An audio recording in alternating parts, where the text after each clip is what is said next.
Hey everyone, it's Marvin. Thanks so much for listening to Books and Boba. I just wanted to take a quick second to remind you that Books and Boba just launched our Patreon to help support our future endeavors. Rira and I have been running Books and Boba for the last 6.5 years, and we've always talked about wanting to do more, including expanding our content offerings, being able to go to book events and do more coverage. And so to help us get closer to those ambitions, we started a Patreon to help us grow and to better support books by Asian and Asian American authors. We are offering 2 tiers for our Patreon. The first is our regular Boba member coming in at $3 a month, which will give you access to our brand new Books and Boba Discord server so you can engage with your fellow Books and Boba Club members and also Rira and myself in real time. This is where we'll be aiming to move the bulk of our book club discussions, but rest assured we'll still have a presence on Goodreads as well. And our premium tier is our Honey Boba member tier coming in at $5 a month, where in addition to access to our Discord server, you'll also get access to our monthly Boba Chats, a bonus podcast where Rira and I and some guests will get together each month and have a more casual discussion on stuff that may or may not be book related, as well as answer some listener Q&A. Honey Boba members will also have access to a poll to help decide an official Books and Boba book pick once per quarter. So if any of that sounds interesting to you, support Books and Boba on Patreon by going to patreon.com/booksandboba. As always, Rira and I really appreciate your support. All right, thanks for listening, and I'm on with the show.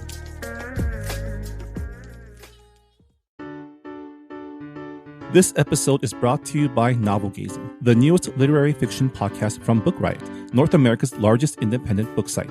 Novel Gazing is your destination for all things literary fiction, including recommendations for under-the-radar reads, works in translation, buzzy books, and more. Stay in the know, expand your TBR and your view of literary fiction, and of course, share some laughs with hosts Mary Kay McBrayer and Louise Johnson. Subscribe to Novel Gazing wherever you get your podcasts. You're listening to Whoa! Potluck.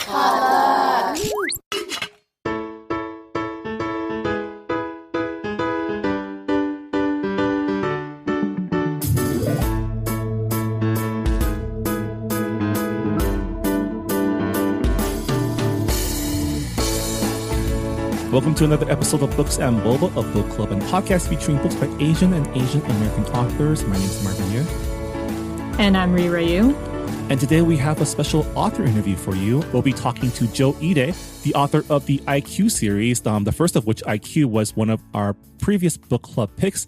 And his latest book, High Five, just came out earlier this year. Yeah, I think it was a pretty good conversation. We talked about Sherlock Holmes. We talked about growing up Asian American in a predominantly Black neighborhood, and multiple personality disorder. There's a lot that we covered in our interview, so I hope you guys like it. Yeah, without further ado, please enjoy our conversation with Joe Ide.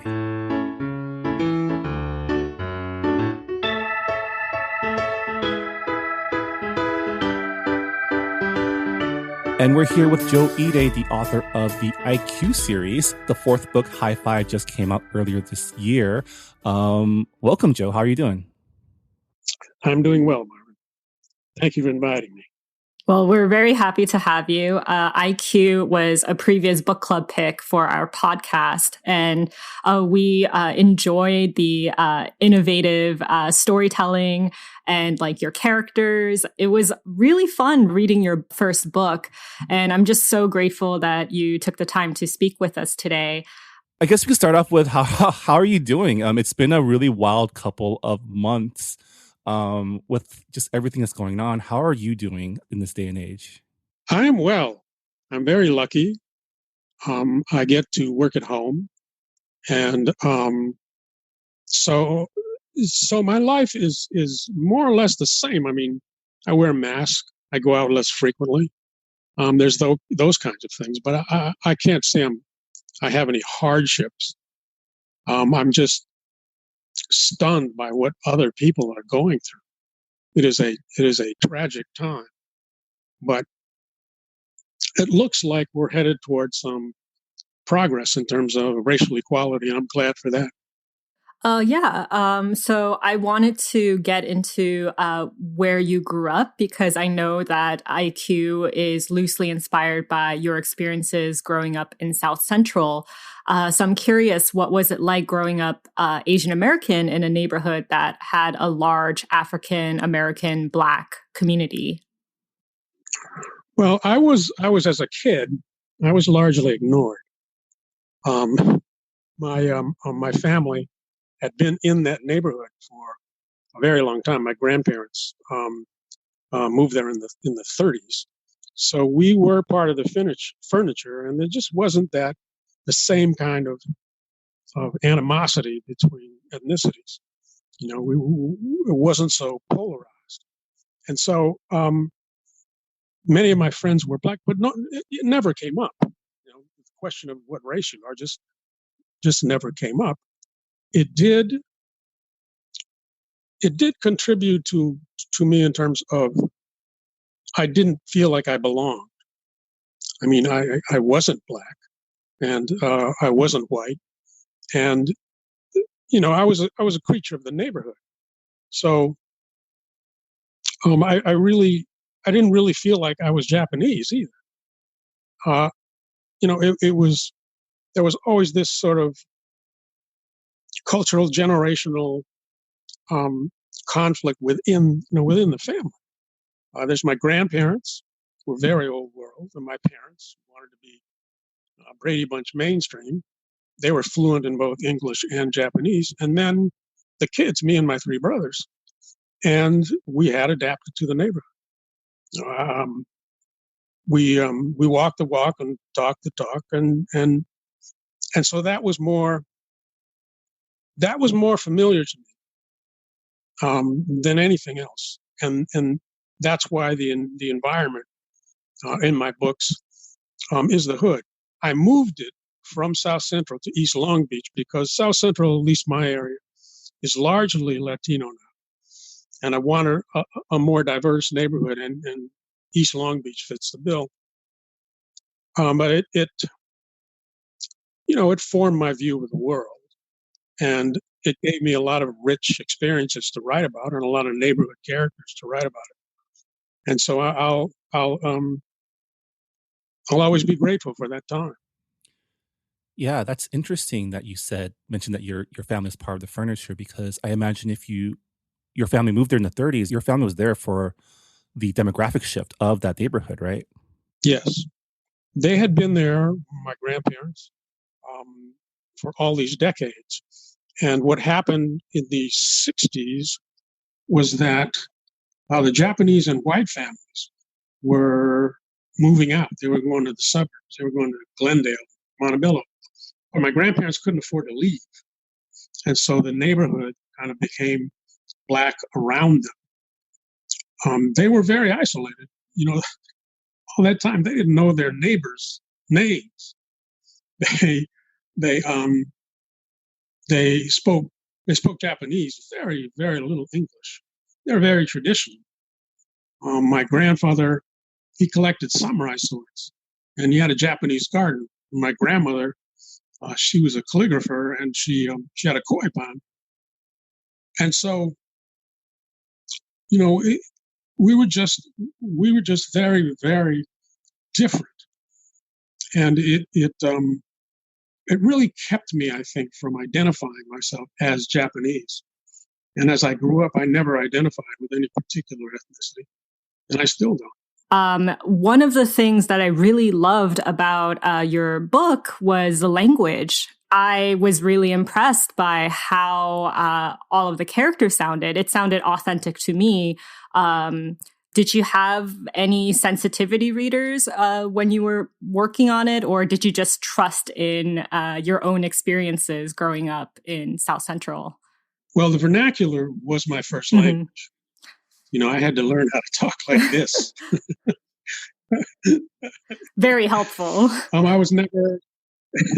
Yeah, I when I was writing the book, the question didn't really arise. What my sort of criteria was, would this character say this in this way, in this situation? If I felt like that was honest, then I wrote it.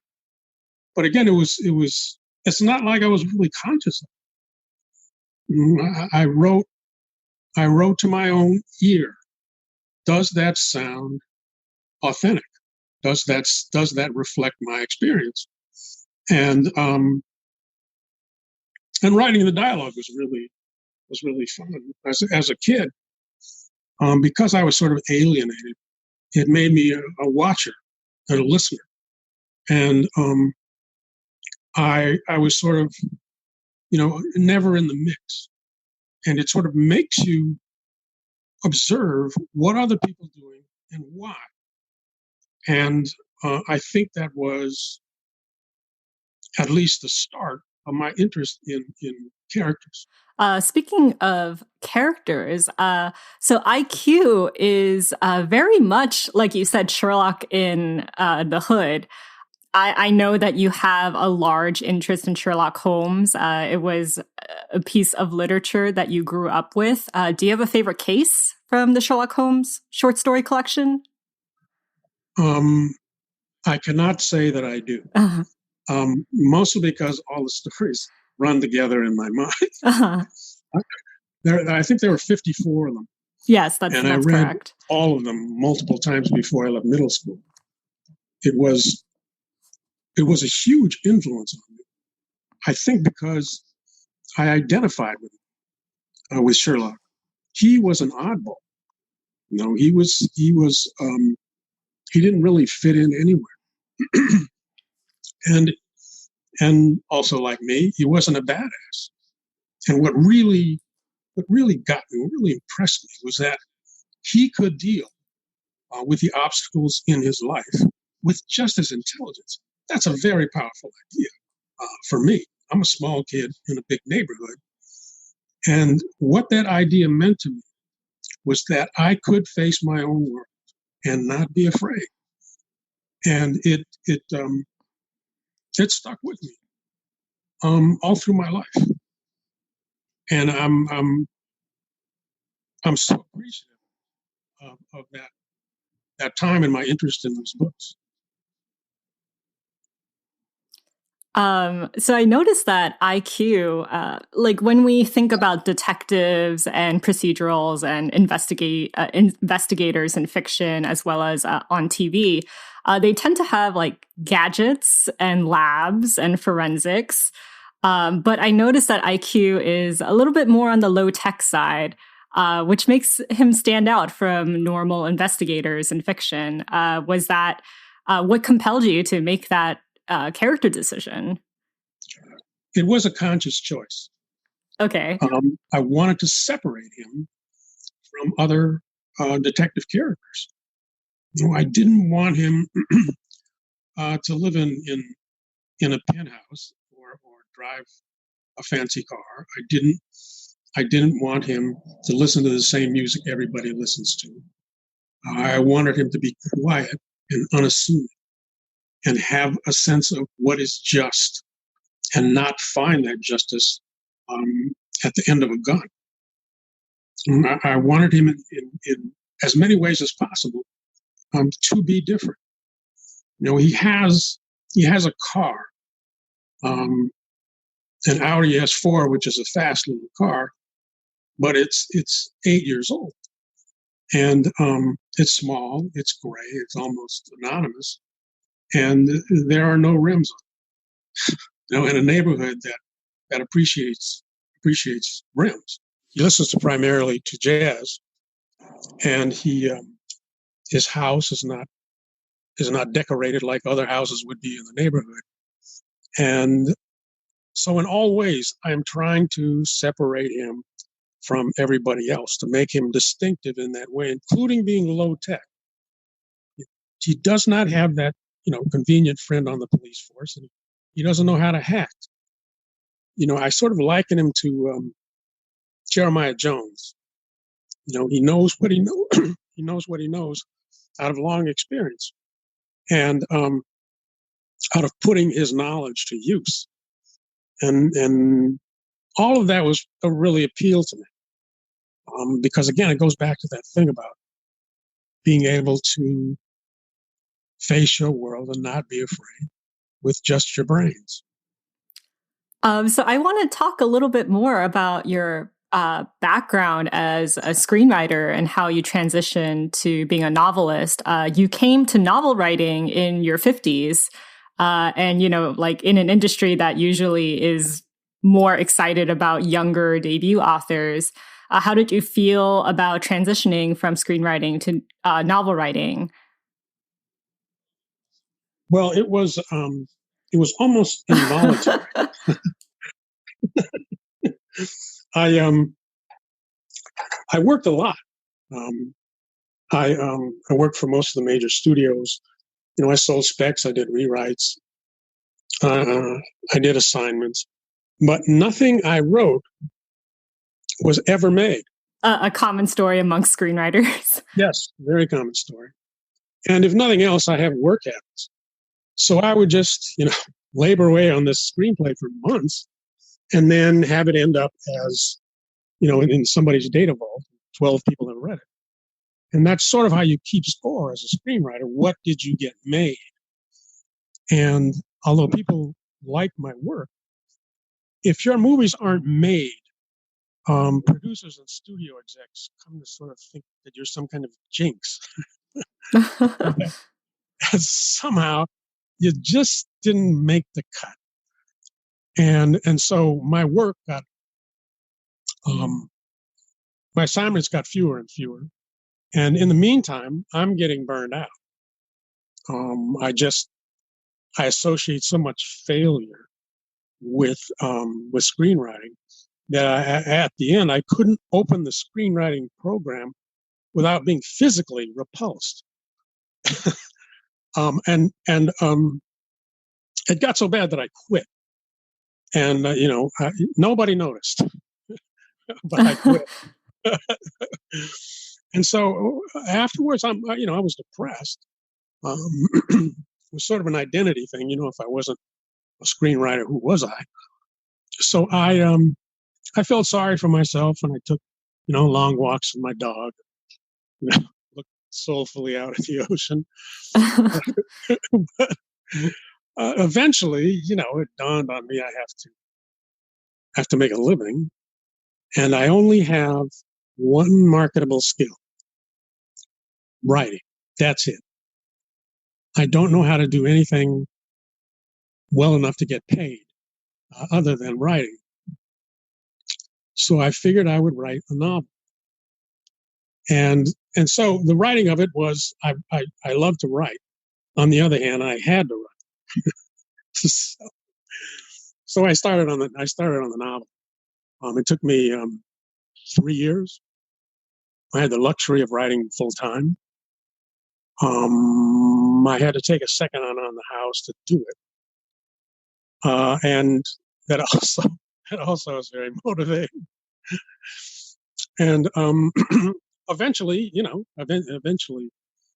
it got finished, and I knew no one in the publishing, no one. And this is the luck part. It's extraordinary how much influence luck has on your life. But I'm sending it out to readers, the manuscript, and I have this cousin. His name is Francis Fukuyama. He is a world-renowned political scientist. He runs a Center for Democracy at Stanford. He speaks all over the world, and he's on the board at RAND. He's that kind of guy where you sort of wonder how you even share DNA. So I asked him if he'd read the manuscript, and he said sure. And then he got back to me, and he really liked it, to my great surprise. And he said, "Do you have an agent?" I said, "No, I got to go get one." And he said, "Let me put you in touch with my agent," who turned out to be a woman named Esther Newberg, who's been head of literary at ICM in New York for 25 years. So that was the first person, in publishing that actually read my manuscript. And Esther sold it within a matter of weeks. So I was extremely lucky. Yeah. That's one of those lightning in the bottle type of stories that you don't hear about often, but when it does, it's a testament to your long years as a writer to be able to write a manuscript that was that compelling. So congratulations on that. How long was it between finishing that first manuscript and selling and publishing that book in 2016? Was it pretty quick? Let's see. It was 8 or 9 months. I sold it in 2015, and then Wow. yeah. But there's a big process. It gets edited, and they're very demanding. My editor is very demanding, and gives you notes, and then you rewrite, and then you get another set of notes, and you rewrite it again, and then you polish it, and then there's the copy editor gets a hold of it, who goes over it, line by line, and will correct you on really small things. So you have to do that, and you're not the only book getting published. You're in line, and they have to calculate when is the best time to publish your book, and so all of that came in between. It was a long wait. Well, IQ was published in 2016, which, as we all know, was a very, I guess you can say, pivotal year in our country. But since then, you've written 3 other books in the span of 4 years. How is that process? Because you say it took you 3 years to write that first book, and then in the next 3 years, you've written 3 more. It's yeah, they take about 9 months now, but it's a question of practice.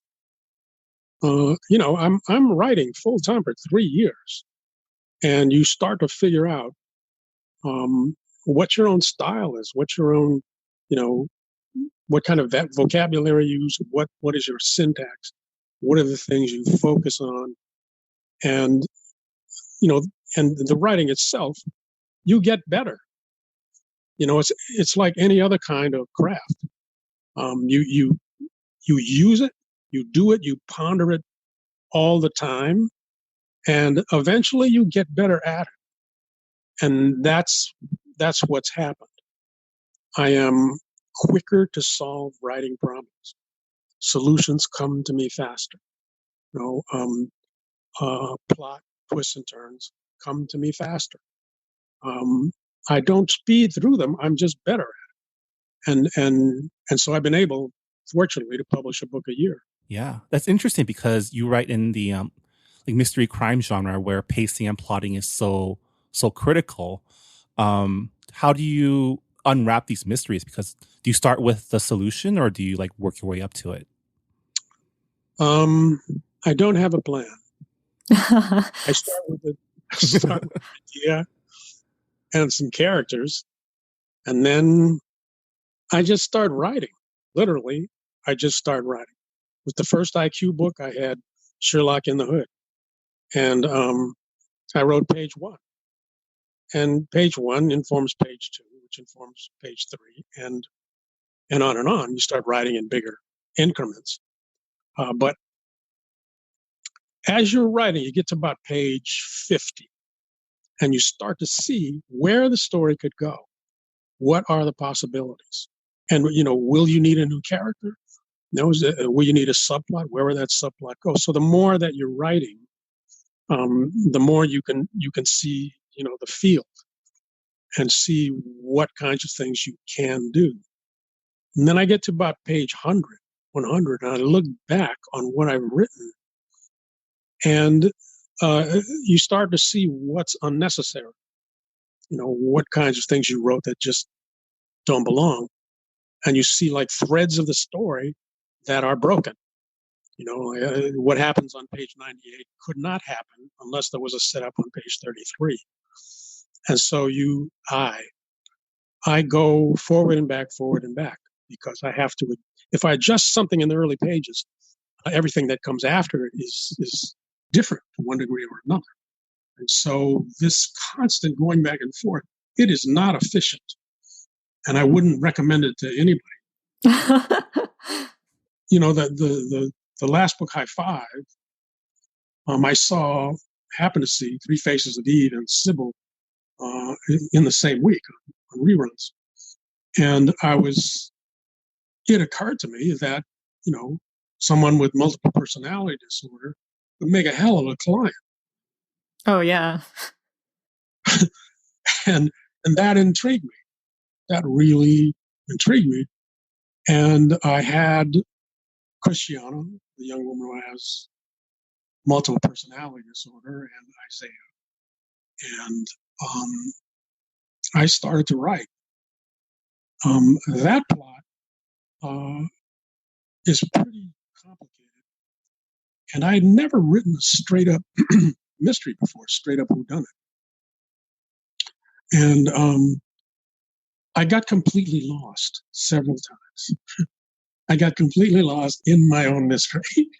And who was doing what and all of that kind of thing. I got terribly, terribly confused. And I got help from my editor, Josh Kendall. I turned it in early. And when I turned it in, it was 87,000 words. And when we finished, it was 113. So it really helps because I had really myself into the corner. Because we mentioned Christiana, I just wanted to ask, like, how did you decide which personalities you gave her? Because they're all like very, very different from each other. That was a calculation. I wanted them to be very different. I wanted them to have conflicts between the personalities, as well as with the outside world. You know, they all have a way to relate to the outside world. That's not especially easy, and so they create conflicts in their own lives as well as between each other. And that old adage, "Story is conflict, conflict is story," is true. And so I tried to create as much conflict as I could among the various personalities, as well as the case itself. They are not helpful in resolving the case, and they're not helpful in terms of helping Isaiah. And it is out of those conflicts that Isaiah's personality comes to the fore, because the more difficult the problems, the more he has to step up, the more he has to show his skills. And it gives me an opportunity to display his character. And I think that's what interests me and may interest a lot of readers, is how does this guy handle the world, handle what's presented to him. And it is resolving those conflicts that make him unique, because he resolves things differently than anyone else. And that's not exclusive to me. I think that's what makes all of the detective characters distinctive, and there are many great ones. But that drove my choices in terms of the personalities. Do you have a favorite personality in terms of writing? Like, is there one that was more fun to write than the others? In terms of the five? Yeah, in terms of the five personalities. Christiana, she's what they call the host personality, the one that sort of deals day to day and handles sort of day-to-day problems. The others look to her for advice, to solve the problems of the real world. They may be jealous of her. This is all true, by the way. The multiple personality disorder is that these personalities really think they are different people. They have different backgrounds, different ages, different sexuality.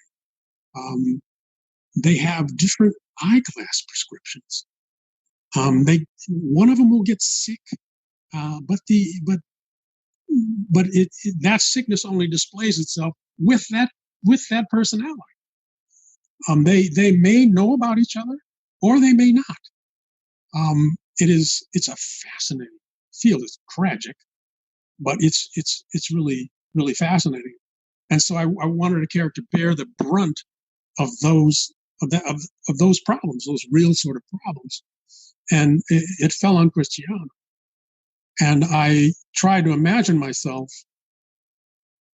having this incredible burden, because she only lives life part-time. She'll be herself, and she will transition into another character, sometimes, or another personality, sometimes by choice, sometimes not. And while this other personality takes over, the host, Christiana in this case, is unconscious, has no awareness of what these other personalities are doing. So the host personality may be driving the car along, and she transitions into a different personality. So that second personality may get into a car accident. The first personality wakes up in the hospital and doesn't know how she got there. And in terms of plotting and unique problems to solve, the multiple personality disorder was a feast, really. I had trouble reining it in. In fact, some of the sort of the more negative reviews said there's too much going on,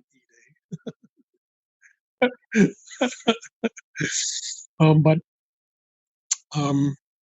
that was really challenging to write. Once I got back on track, it was fun to write. How did you go about researching multiple personality disorder, and how long did that take you? I don't like research. I want to get on with it. I want to get on with the story. And so what I do is I'll go into a subject and answer the questions I have. And the trick is knowing what the questions are. I read a lot. I talked to doctors who treat the disorder. I watch a lot of video, and that was sort of my background. I would reach a point in the story where I had to ask myself, what would this personality do in this situation? And then I'd have to go back to the reference material to see what makes sense in this situation. And, as a result of that, in terms of my overall state as being a writer, I have a vast knowledge of things, but it's about 2 inches deep. There are some people, some writers like Megan Abbott. There's a rabbit in her book. She'll research famous rabbits through history. She'll just have this huge, in-depth knowledge of the subject itself. But that's not me. So you also, like, in High Five, you have gun violence and white nationalists, 2 topics that are relevant to today.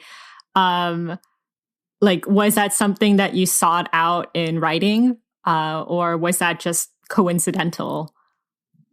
It was coincidental. Oh, really? Yes. When I pick a bad guy, I look for all the things I need in a bad guy. What do I want this bad guy to do? How do I want him to conflict with the other characters? What does this guy need to do what he does?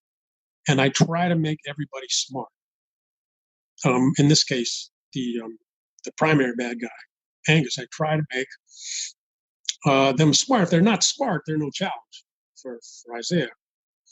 And I need an evil idea behind the bad guy. In this case, it's white nationalism. And I don't really try to write an essay on white nationalism. What I try to do in High Five and the rest of my books is to get inside the head of someone who is a white nationalist. How do they see the world? What is it they're using to solve the problems that are in front of them? Or what kinds of human problems are they experiencing themselves? We all have different kinds of needs. in terms of specifics, but we all share the same ones. We all need to belong. We all need to find some sense of self-worth. All of these things I try and find even in the bad guys. And that's where my key interest is what's going on. When I was a kid and being the watcher and the listener, I was always confused. I was always going, what's going on? Why are my parents saying those things to each other? They don't make sense. Why are these kids popular and I'm not?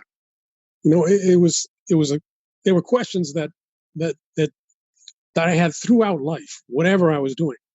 And in the books, I had an opportunity to explore that, and it's very rewarding in terms of being a writer. So I'm curious as to like what was the feedback from the Black community.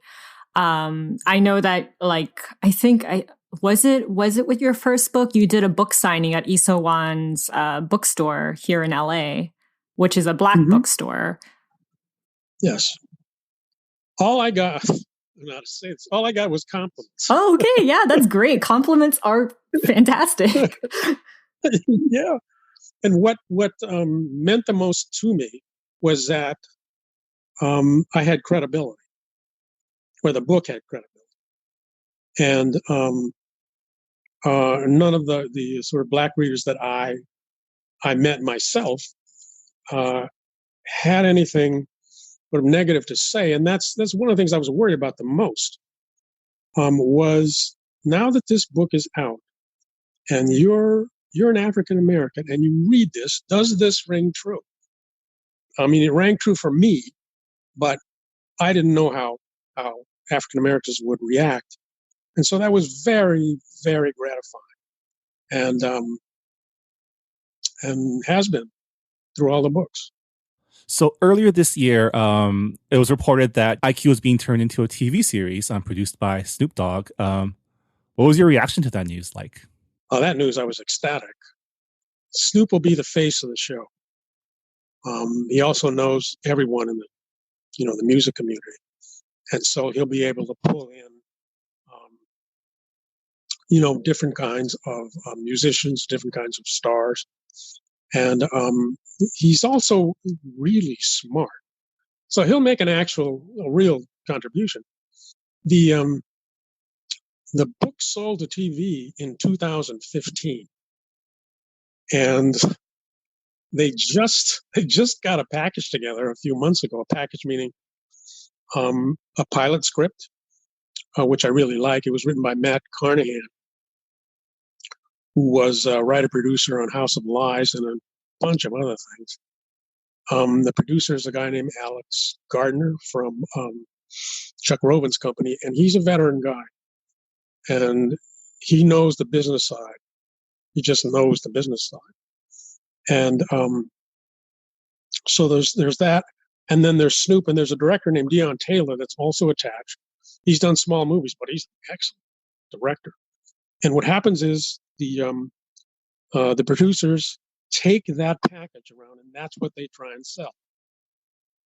We have, this is what we have. These are the people that we have. These are our intentions. This is the pilot. This is where the show will go. And so they shop that from studio network to network. And HBO just made an offer, which we're going to take. Oh, wow. Oh, wow. Yeah. That's great. Yeah. I mean, now that the package is out there, how much, I guess, influence will you have on the show? Or are you just letting Snoop's company run with it? I'm fortunate in that the producers really respect the material. I was absolutely struck by it. And the first meeting I had was with Matt Carnahan. And he's this great big guy, looks like a biker. And I met with him for breakfast. And he was the nicest guy I've ever met in show business, ever. He's kind and patient, and absolutely loves the books, respects the books, and really invited me to participate. To go to meetings, read scripts, and all this thing. He said, "You can participate to the extent that you want to participate." Who says that to a writer? Nobody ever says that, to a writer, to the guy who wrote the book. And so I've been extremely, extremely fortunate in that sense. And this is the actual production is still a long way off. You can't really predict these things with adaptations and TV shows. I hope the adaptation, it comes along nicely. You have a next book in the IQ series. It's called Smoked, and is this the final book? Because High Five, it kind of ended on.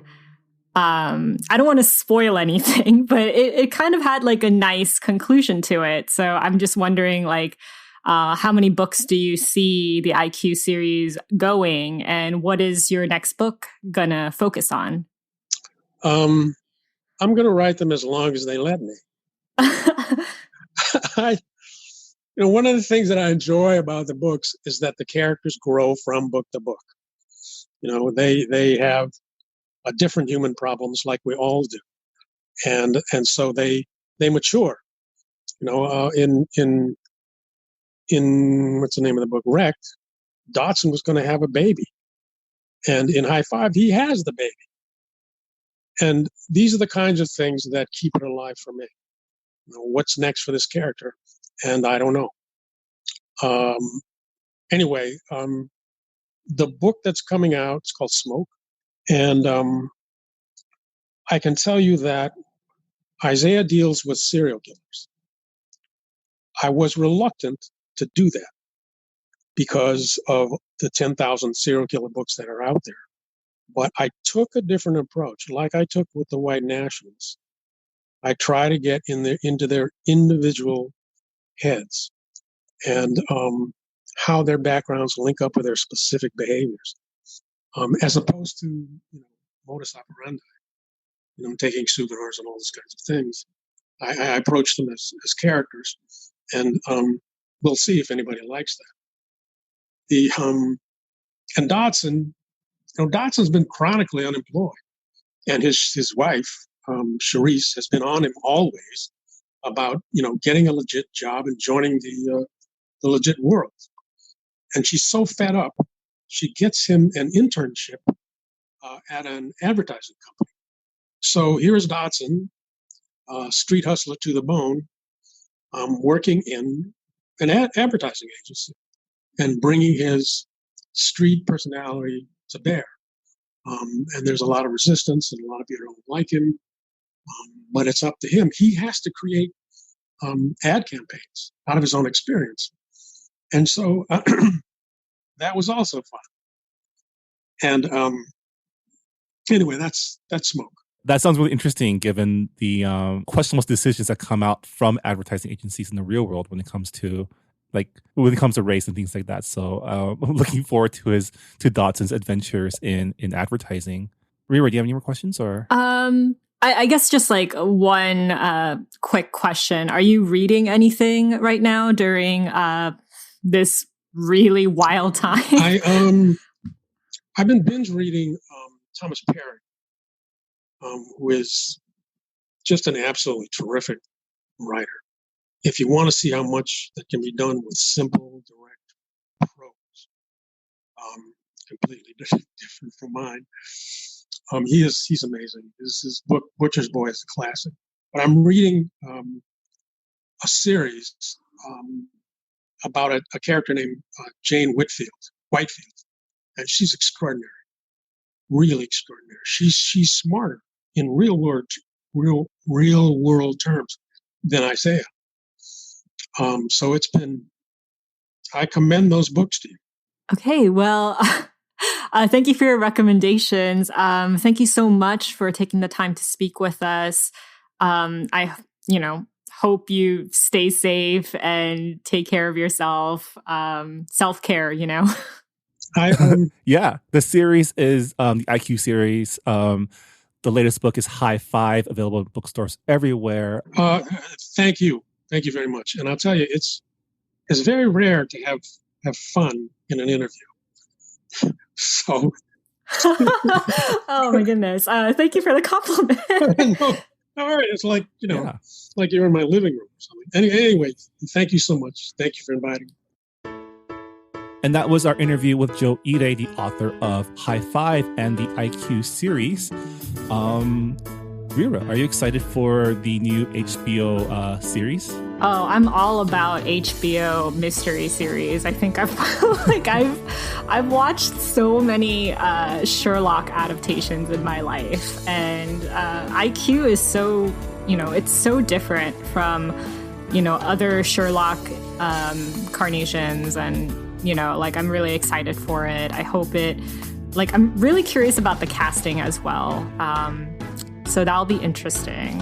Yeah, it sounds like they have a pretty good team that knows what they're doing. So I'm looking forward to more news about that. Good luck to Joel and his team on making it happen. And on that note, that'll also do it for this episode of Books and Boba. Thanks again for listening. So as a reminder, our book pick for the month of June is Convenience Store Women by Sayaka Murata.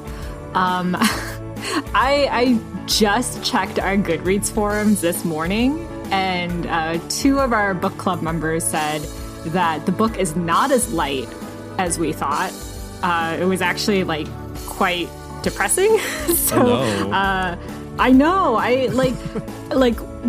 First off, I'm really sorry. I have not read this book, and from what other people have told me on Instagram and from what I've gleaned, people really liked it, and I just people said it was a quirky book, so I just thought it was a light, a more on the light side, It's short, I mean, it's a lighter book, literally. But I guess it has hidden depths within. Oh, well. We tried. Oh, well, we tried, and it's gonna, I feel like it's gonna be a good book club discussion. I am looking forward to it. I'm really curious as to what my opinion's gonna be about it. I'm still happy that it's a shorter read, because this month has already been pretty, like we said, pretty heavy already. But yeah, looking forward. I haven't started yet, but I have the book downloaded onto my Kindle, so I'm ready to go as soon as I can find time, and looking forward to discussing that with you later this month. So thanks again for listening to Books and Boba. Rira, I'll see you next time. All right, bye. Thanks for listening to Books and Boba. This podcast was hosted by Marvin Yue and Rira Yu, and edited and produced by Marvin Yue. Follow the book club on Twitter and Instagram by going to @BooksandBoba, and engage with us on Goodreads on our Goodreads group. You can also check out past episodes of the podcast by going to booksandboba.com and by subscribing to us on your favorite podcast app. Books and Boba is a proud member of the Potluck Podcast Collective, a collective of Asian American hosted podcasts featuring unique voices and stories from the Asian diaspora. Learn more about the collective and check out our fellow Potluck shows by visiting the website podcastpotluck.com. Thanks for listening.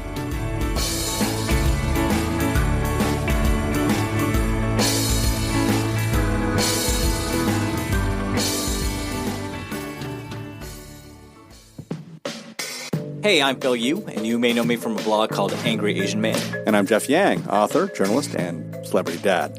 We host a podcast called They Call Us Bruce, an unfiltered conversation about what's happening in Asian America. Each week or so, we host a discussion about some of the most vital and interesting topics in our pop culture and our community, bringing in guests who are shaping and informing this thing called Asian America from Hollywood to D.C. and beyond. We got media, entertainment, food, family, politics, representation. The good, the bad, the WTF of it all. So check us out wherever you get your podcasts or at theycallsbruce.com.